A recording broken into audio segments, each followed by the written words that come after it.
But I want to assure y'all that I understand assignment. I understand that I was sent here. This is the perfect will of God for my life, being in the garden to pray. And I'm not going nowhere. Everybody shout yeah! Shout yeah! Say yeah!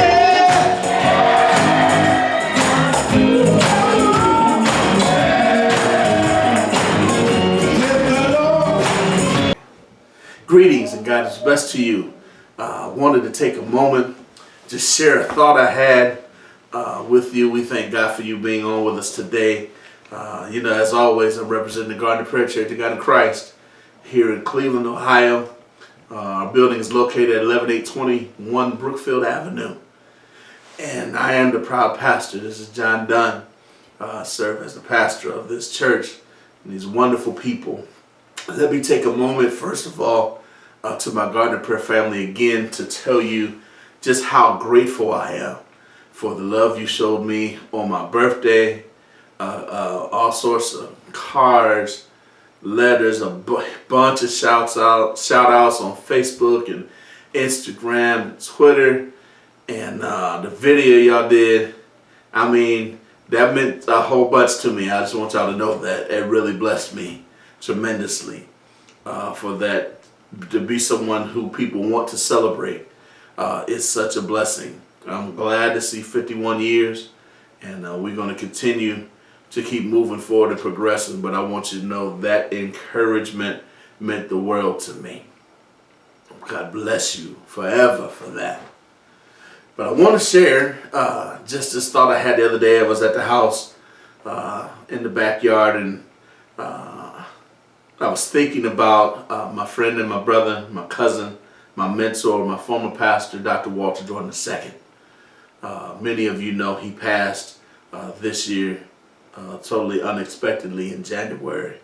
And we have been dealing with that loss, but I know a lot of times God will bring a lot of good memories back to me and remind me of some things that he said to me as we grew, together. So I was at, our house in the backyard, and God had blessed us with this home in this pretty nice neighborhood. And, we had moved in and everything. And actually, he had come over for a barbecue I was having, he and other people.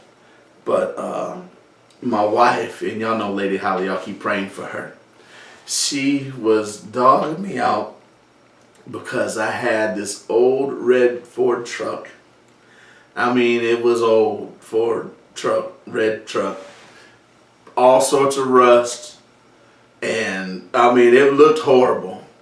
Of course, my argument was I can get in it no matter what the season is, turn the key, and it would start every single time without fail. Always ran good, never had no issues. But it was all rusted out, and I had gotten a barrel grill from my mom I had brought home, and I'd had it for some years, and it was also rusted out. Bottom was getting ready to fall out. And he was at the house, and he said, now, we were arguing our case in front of him. And he said, John, bruh, your wife is right. And the reason why she's right is because this truck and this grill doesn't fit where you are, and it doesn't fit where you're going. And so I internalized that and took that in. And what he was saying was, it was a good thing to have where we lived at prior, and it served its purpose and served it well.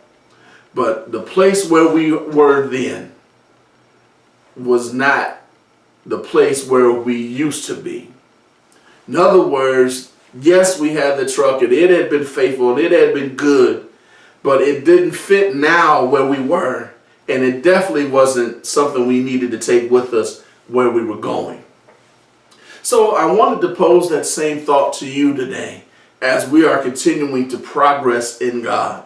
Are there some things in your life? Can you identify some things that perhaps were good back in the day? Whether it be a person, a relationship, a particular item. It was good. It served its purpose back in the day. But does it really fit where you are now? And more importantly, can it go with you to where God is taking you? There's some things in our lives, I would say, that perhaps were good for a season. There were some relationships that were perhaps good for a season.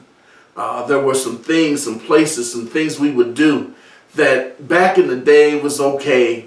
But we're in a place now where God is requiring a little more from us.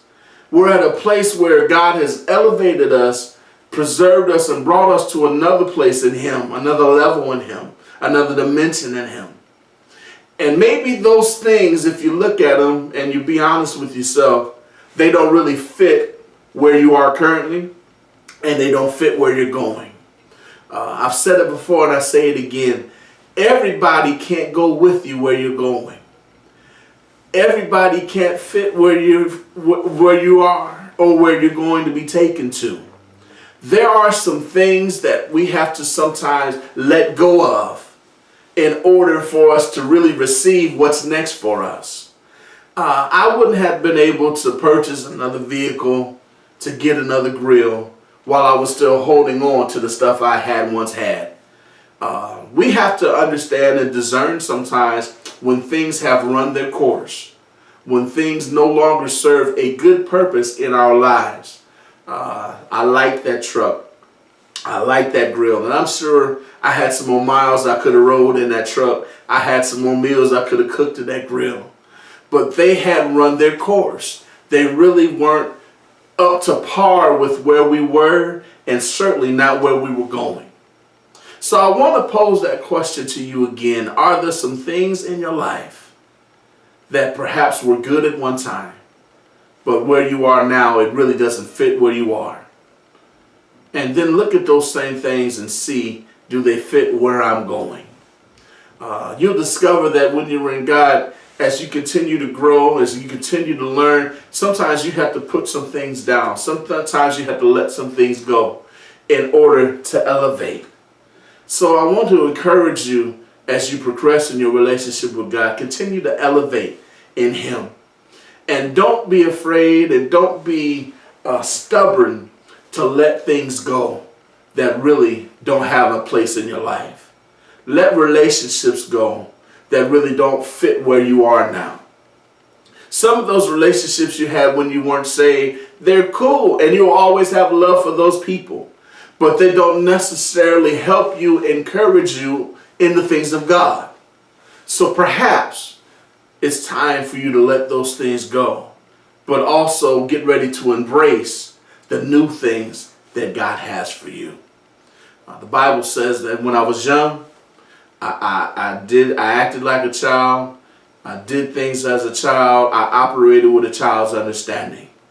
But when I became a man, I put away those childish things. In other words, when you're young, when you don't have a bunch of responsibility, you can operate in a certain way. But as you mature, as you grow, particularly as you grow in God, you have to put those things away and start grabbing on to the new levels, the new dimensions, the new ideals, the new concepts that God is sending your way. So I want to encourage and challenge you. Look over your life if you have this extra time that we have now, and eliminate those things that are no longer required. And then start reaching for, grabbing, and gravitating to those things that God is sending your way. I love you so very much. Thank you for jumping on with us today and even considering to listen to us. Please know I love you very much. To my Garden of Prayer family, I miss you so much. But I've been enjoying being able to see you and talk to you, whether it be on Facebook, whether it be on Zoom, phone calls, text, and the like. Know that we love you and we're praying for you and with you. I want to encourage you.